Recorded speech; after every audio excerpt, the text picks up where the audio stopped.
this is my advice to anyone who's going to start, doing anything like social media, podcast, anything like that. You've got to do what you genuinely enjoy, and you can't force it, because you're going to end up giving up and not putting the longevity in that it needs.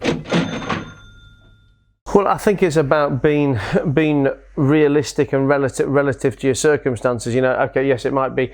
People might look at this and say, "Oh, it's easy for Matt to say that he's rented a villa in Ibiza for 2 weeks and doing all these things." But I didn't do this 5 years ago. I certainly didn't do this 15 years ago. Yeah. It's about, I guess it's about picking the targets that that are right for you now. I mean, we had a conversation a couple of days ago when we were talking about networking, and we're saying, how do you get in front of the people that you want to get in front of? And the honest answer is, you may not be able to get in front of the people that you really want to get in front of now, because you're not ready for it. Your business isn't ready for it. You've not got enough value to give to that person.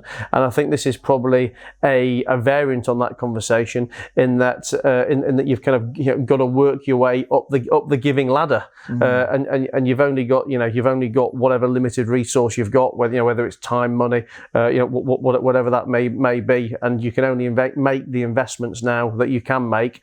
And so maybe therefore that means it's not possible for you to get from here to here. You have to go from here to here to here to here to here. And I'm sure. Well, I'd like to think that in 5 years' time, some of the experiences I'm creating that you'll be alongside with me for will make 2 weeks in a villa in Ibiza look like chicken feed. And when we're having that conversation back then, and we're talking about whatever great things we're talking about, I'll be saying, well, look, I can do this now, but I wasn't doing that 5 years ago, and I certainly wasn't doing it 10 or 15 or 20 years before. I think it's just starting, getting your mindset right, that you are going to invest, that you are going to give before you receive, and just start doing it.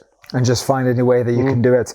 One great way in which you can follow Matt in his free stuff is on his social media. He does a lot of great videos, little segments, longer interviews, tips, tools, strategies. I mean, you've only just started social media in the last year? Probably year and a half? Probably, yeah. It'll be coming on to 2 years in October now. I think I really started putting videos out there. You do Q&As, you take questions, you answer them, you bring on people sometimes on social media.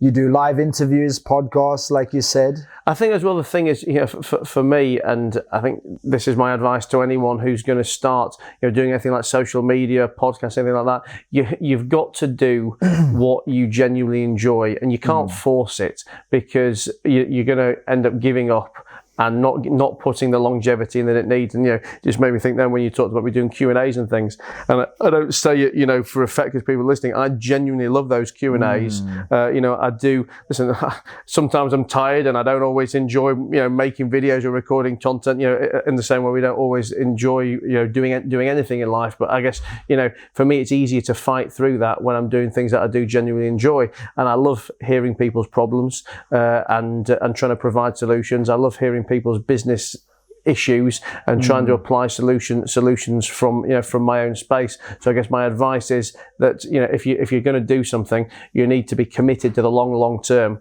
because 2 years on, with all the investment that I've put into this social media game, I'm still a microscopic speck on a microscopic speck, and it would have been very easy for me to give up at any point. And if I was doing podcasts about animals or about whatever it is, it's something that I'm not passionate about, I would have given up long ago, and I would never have got to the end.